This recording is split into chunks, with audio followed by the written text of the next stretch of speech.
The paths we're following are slow going, so you might as well keep your ears open and listen to what old Jed has to say.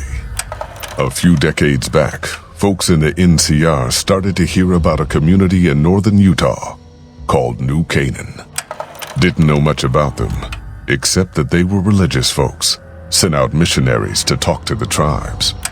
We've seen our share of cults, but the New Canaanites, they were honest traders. Good fighters, too. Raiders wouldn't tangle with them. But then, the Legion appeared in Arizona. I reckon you know all about them. Turns out Caesar's first war chief, the Malpais Legate, was a New Canaanite, Joshua Graham. Legend goes that Graham was the meanest, toughest son of a bitch in the whole damn Legion. The New Canaanites wouldn't talk about him. They were ashamed. Guess I can't blame them. Well, at Hoover Dam, the Malpais Legate finally met his match.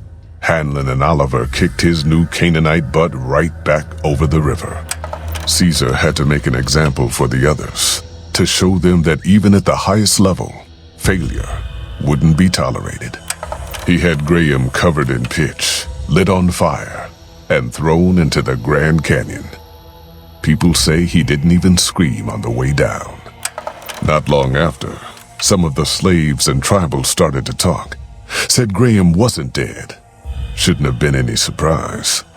All this talk bothered Caesar, so he forbade anyone from speaking his name. Wanted to erase Joshua Graham from history. He got his wish. Joshua Graham disappeared, and in his place came legends of the burned man walking the wastes. Probably just a tribal ghost story. But New Canaan's been silent for a long time.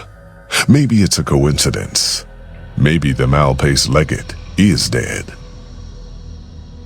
Or maybe Joshua Graham did crawl out of that canyon and finally found his way back home.